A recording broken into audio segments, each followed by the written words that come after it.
నన్ను బెదిరించడానికో బ్లాక్మెయిల్ చేయడానికో ఊరికి అలా అనింది అనుకున్నాను. కానీ ఈ మెంటల్ది నిజంగానే వెళ్ళిపోయిందిగా. ఇంట్లో ఏమవుతుందో, ఎంత పెద్ద గొడవ జరుగుతుందో ఏంటో. ఏమండి ఆవిడగారండి, దోసపిండిలో దోసకాయ పచ్చడి కలిపినట్టు ఈ ప్రకృతి వైపరీత్యం ఏంటండి బాబు? అదే అర్థం కాక బుర్ర బద్దలైపోతుందండి బాబా. ఆ పిల్లని ఆ ఇంట్లోకి నో ఎంట్రీస్ కదా, మరి అంత ధైర్యంగా వెళ్ళటం ఏంటో నాకేమీ అర్థం కావట్లేదు. సరిగ్గా ఇలాంటి టైంలోనే రామరాజు అన్నయ్య గారు ఇంట్లో లేకుండా ఊరెళ్ళిపోయారు. కానీ ఆయన ఉంటేనా ఈ పాటికి సిచ్చు పెట్టి సిచ్చు గుడ్డు ఎరిగించేవాళ్ళం. పోనీ వేద వచ్చేలాకి చెప్దామా? చెప్పి సెట్టోళం అవడం తప్ప ఏమీ యూజేజింగ్ లేదు. ఆ ప్రేమ ఆవిడ గారికి మేనకోడలో, అది ఆవిడ గారి పుట్టిల్లు. మేనకోడల్ని కడుపులో ఎట్టేసుకుని కాపాడాలనుకుంటే తప్ప ఆ పిల్లని ఏలెత్తి ఒకసారి చూపించదు, ఒక మాట కూడా అందో.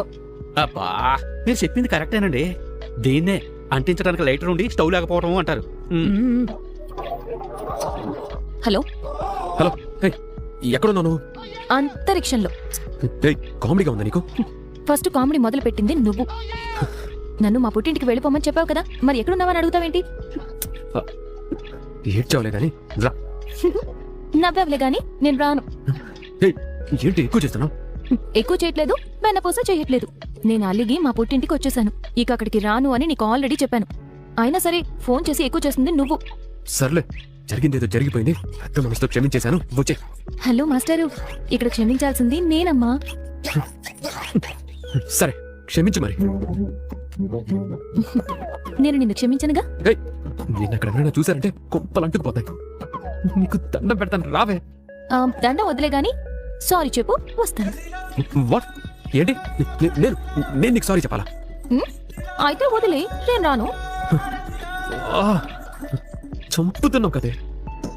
సరే సారీ. ఇలా తిట్టుకున్నట్టు కాదు, ప్రేమగా స్వీట్ గా క్యూట్ గా చెప్పు. సారీ. Good boy. వస్తానండ్రా. రా.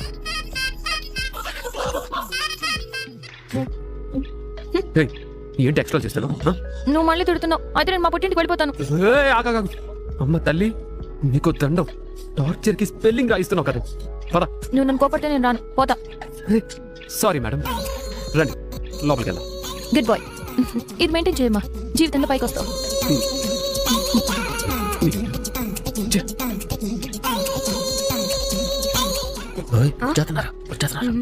ఎవడే అడిగారండి? మీరు ఒక సామెత చెప్తారు కదా, సెంగడు అత్తానికి పోనుపోయాడు తిరిగి రాను వచ్చాడు అని. ఈ అమ్మాయి అలా పుట్టింటికి రావడం కూడా అలాగే ఉందండి బాబు. రయ్యమంటూ ఎందుకు వెళ్ళిందో, వెంటనే తుర్రుమంటూ ఎందుకు వచ్చిందో నాకు అర్థం కావట్లేదు. లోపలేదైనా ఉంటే కదా అర్థం కావడానికి. ఆ ప్రేమ జంట సరదాగా దోగుడు మూతలు ఆడుకుంటూ సరసాలు ఆడుకుంటున్నారు. అందుకే ఆ పిల్ల కోపంగా ఆడ పుట్టింటికి వెళ్ళిపోవడం, ఈ పిల్లడు ఫోన్ చేసేసి బతిమాలటం, ఇద్దరు ఆటలాడుకుంటున్నారు. మరి మనమేమో నిద్రను మానేసుకుని గుడ్లని గుడ్ల గోబులాగా చేసుకుని చూడటం అవసరమా చెప్పు? సి మై డియర్ భాగ్యం, ఇడ్లీ రుచిని ఇడ్లీ రవ్వ అంచనా వేయలేకపోయినట్టు ఇప్పుడు జరిగిన ఈ సీన్ ని నువ్వు అంచనా వేయలేకపోతున్నావు. ఎప్పుడు ఆ ఇంటికి వెళ్ళిన ఆ అమ్మాయి ఇంత ధైర్యంగా వెళ్ళింది అంటే దాని వెనక ఏదో స్కీము స్కాము ఉన్నాయి. ఇడ్లీ పాత్రలో ఇడ్లీ ఉడికినట్టుగా నా బుర్రలో డౌట్ బేభత్సంగా ఉడికేస్తుంది. డౌట్ లేదు, గివుటు లేదు. ఆడున్నదే 4 ఎంటికలు. ఎక్కువగా ఆలోచించేసి వాటిని కూడా ఊడిపోయేలా చేసుకో మాకు. నిద్ర తనుకొస్తుంది. లేదు భాగ్యం లేదు, ఈ ఇడ్లీ బుర్రకి ఏదో తేడా పడుతుంది. ఏసీబీ అధికారులు ఆమెని అరెస్ట్ చేసి డబ్బుని పొలం కాగితాల్ని స్వాధీనం చేసుకుని ఆమెని సస్పెండ్ చేసి రిమాండ్ కి తరలించారు. అయిపోయిందక్క, అయిపోయింది. మనం కొట్టిన దెబ్బతో నర్మదా పని పూర్తిగా అయిపోయింది. ఇంకా సేపట్లో నర్మదాని రిమాండ్ కి తీసుకెళ్లిపోతారు. లంచం తీసుకోబోతున్నట్టు డబ్బులతో సహా పట్టుబడింది కాబట్టి తన నా దేవుడు కూడా కాపాడలేడురా. ఇటు ఉద్యోగం పోవడం మాత్రమే కాదు, తను జైలుకు కూడా వెళ్లాల్సి వస్తుంది. గోడలు జైలుకి వెళ్ళిందని తెలియగానే ఆ రామరాజు గారు అవమానంతో గుండె పగిలి చేస్తారక్క. బాధపడకండి వదినా, బాధపడకండి. కాలం కలిసి రాకపోతే చున్ను తిన్నా పన్నిరుగుతుందని అంటారు. జున్ను కాదండి ఆవిడగారండి, ఇడ్లీ తిన్నా పన్నిరుగుతుందండి. ఆయన మన చేతుల్లో ఏముందండి వదిన గారు? ఆ దేవుడి అట్ట రాతే అట్ట జరుగుతుంది కదండి.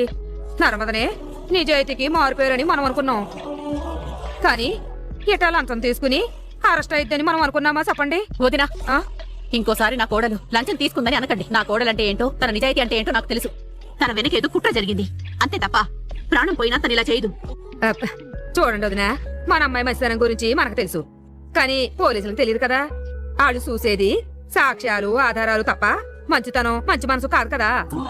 మరి నర్మదా లంచం తీసుకుంటున్నట్టుగా డబ్బులతో పట్టుబడిపోయింది. సాక్ష్యాలంత బలంగా కనబడుతున్నప్పుడు నర్మద మంచితనం గురించి, గొప్పతనం గురించి మనం ఎంత చెప్పినా పోలీసులు వింటారా? చెప్పండి.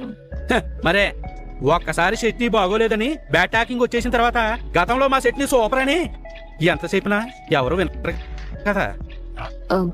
సోత్ అంటే నర్మద సెల్లెలకి జైలుకి పోక తప్పేలా లేదండి.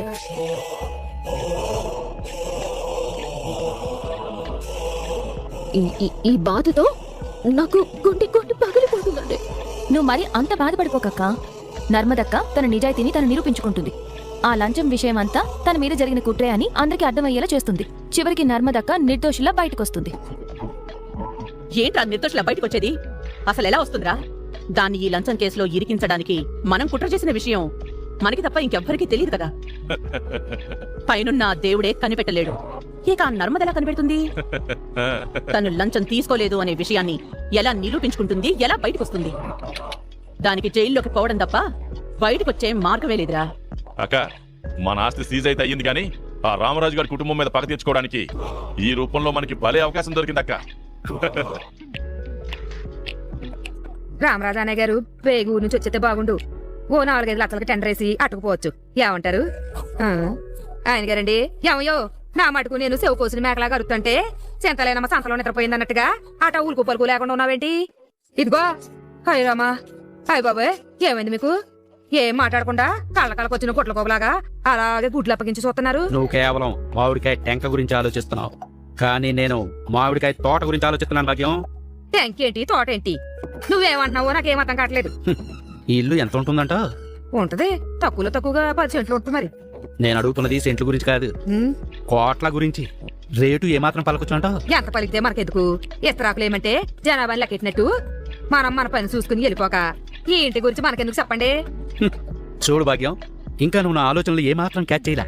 మనం ఎంతసేపు 2-3 లక్షలకి కుక్క బిస్కెట్లా కక్కుతు పడుతున్నాం తప్ప కుంభస్థలాన్ని మర్చిపోతున్నాం. కుంభస్థలం ఏంటి?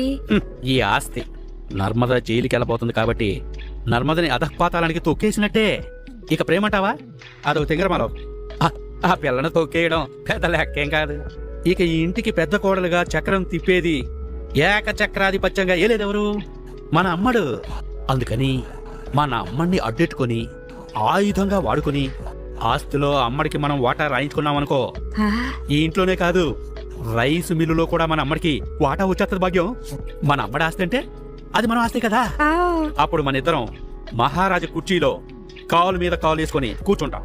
అంతేగాని ఇట్లా 1,00,000కి 2 లక్షలకి చేతులు కట్టుకొని ఆ రామరాజు ముందు నిలబడాల్సిన కర్మ మనకేంటి భాగ్యం? హాయ్ బాబాయ్, ఆల్రెడీ ఎక్కడన్నారు ఊడిపోయిన తల్లో బుర్ర కూడా ఆవిరైపోయింది అనుకున్నాను. చెక్కుని తాతలాగా నువ్వు మామూలుగా ఆలోచించలేదుగా. మరే మన బుర్రంటే ఏమనుకున్నావు? నువ్వు చెప్పినట్టు జరగాలంటే ముందు మనం 2 పనులు చెయ్యాలి.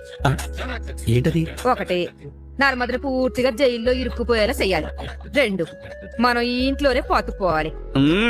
భాగ్యం, ఓకే. ఒకే ఇడ్లీకి 2 చట్నీలాగా అలాగే చేద్దాం. ఓకే. ఇంకాసేపట్లో మిమ్మల్ని అరెస్ట్ చేసి కోర్టుకు తీసుకెళ్లబోతున్నాం. ఇతని పొలం రిజిస్ట్రేషన్ కోసం డాక్యుమెంట్స్ మీద సంతకాలు పెట్టడం కోసం మీరు ఇతని డబ్బులు డిమాండ్ చేసినట్టు ఇతని దగ్గర మీరు లంచం తీసుకున్నట్టుగా ప్రూవ్ అయింది. అందుకు తగిన ఆధారాలు, సాక్ష్యాలు మా దగ్గర ఉన్నాయి. అతను తన బ్యాంక్ అకౌంట్ నుంచి డ్రా చేసిన నోట్ల మీద ఉన్న నెంబర్స్, మా దగ్గర పట్టుబడిన నోట్ల మీద ఉన్న నెంబర్స్ సేమ్ ఉన్నాయి. సో మీరు ఇతని లంచం డిమాండ్ చేశారని చెప్పడానికి, ఇతని దగ్గర మీరు లంచం తీసుకున్నారని ప్రూవ్ చేయడానికి ఇవే పక్కా ఎవిడెన్స్. మీరు లంచం తీసుకున్నట్టుగా ఒప్పుకుంటూ నేరాన్ని అంగీకరిస్తున్నట్టుగా మీరు సైన్ చేయండి. నేను సైన్ చేయను sir. What do you mean? లంచం తీసుకున్నారు, మరి నేరాన్ని అంగీకరిస్తూ సంతకం పెట్టనంటారేంటి? నేను లంచం తీసుకోలేదు, ఎలాంటి నేరం చేయలేదు. మీరు లంచం తీసుకున్నట్టుగా నిరూపించే పక్కా ప్రూఫ్స్ కళ్ళ ముందున్నాయి. మీ అంతటా మీరే నేరాన్ని అంగీకరించి సైలెంట్ గా సంతకం పెడితే మీకే మంచిది. లేదంటే కోర్టు ద్వారా పోలీస్ రిమాండ్కి పంపించాల్సి వస్తుంది. సార్, ఇతను తన అకౌంట్ లో నుంచి డ్రా చేసిన నోట్ల మీద ఉన్న నంబర్లు, ఇక్కడ నోట్ల మీద ఉన్న నంబర్లు సేమ్ అని నేను లంచం తీసుకున్నట్టుగా మీరు నిర్ధారణకు వస్తున్నారు. కానీ ఇతని అకౌంట్ లోకి ఇంత అమౌంట్ ఎలా వచ్చిందనేది మీరు తెలుసుకుంటే అసలు నేరస్తులు ఎవరనేది మీకే తెలుస్తుంది. అంటే ఇది ఇతని 6 నెలల బ్యాంక్ స్టేట్మెంట్. ఇతని అకౌంట్ లో ఈ 6 నెలల్లో 20,000కు మించి అమౌంట్ లేదు. కానీ ఇది రుజువు చేయడానికి కొన్ని గంటల ముందు ఇతని అకౌంట్ లోకి 2 లక్షలు వచ్చాయి.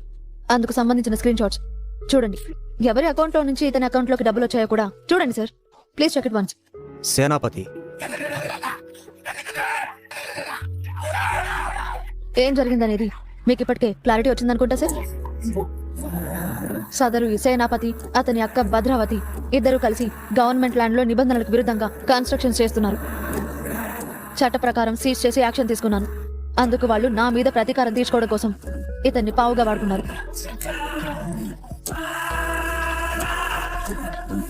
వాళ్ళు ఇతనికి డబ్బులు ఇచ్చి ఇతని ద్వారా నన్ను లంచం కేసులో వీళ్ళందరూ ఇరికించాలని ప్లాన్ చేశారు.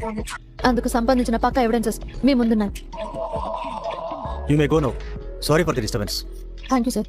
ఆ నర్మదని అరెస్ట్ చేసి కోర్టుకి తీసుకెళ్తారనే వార్తని ఎప్పుడెప్పుడు చూడాలానుందిరా. కానీ ఆ హ్యాపీనెస్ ఇంకా రావట్లేదేంట్రా? ఆ, అక్క ఆ నర్మదాది బ్రేకింగ్ న్యూస్ అంట. అది నర్మదాని అరెస్ట్ చేసి కోర్టుకు తీసుకెళ్తున్నారు అనుకుంటా.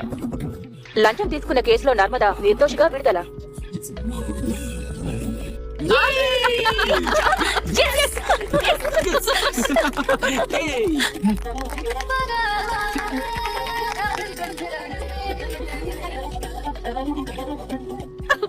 ప్రేమ పెద్దడా చిన్నడా తిరుపతి విన్నారుగా, నా కోడలు ఎలాంటి లంచం తీసుకోలేదని నిరూపించింది.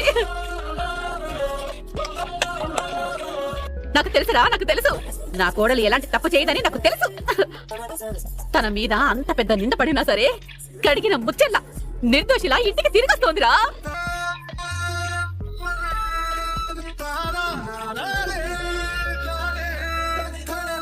సరే ఆగండి, ఆగండి. వదలండి, ఎందుకు తీసుకెళ్తున్నారు? గవర్నమెంట్ స్థలాలని ఆక్రమించి కన్స్ట్రక్ట్ చేసిన మీకే అన్ని తెలివితేటలుంటే కష్టపడి చదివి కాంపిటేటివ్ ఎగ్జామ్స్ రాసి గవర్నమెంట్ జాబ్ కొట్టిన నాకెన్ని తెలివితేటలుంటాయి సార్? కుట్రలు చేసి నన్ను లంచం కేసులో ఇరికించి నా జాబ్ పోగొట్టాలని చూస్తే నేనంత తేలిగ్గా చూస్తూ ఊరుకుంటానని ఎలా అనుకుంటున్నా సార్? మూడో కంటకు తెలియకుండా డౌట్ రాకుండా చాలా తెలివిగా ప్లాన్ చేశాం కదా. జైలుకు వెళ్లకుండా బయటపడింది నన్ను ఎలా అరెస్ట్ చేయించిందని షాక్ అవుతున్నారా?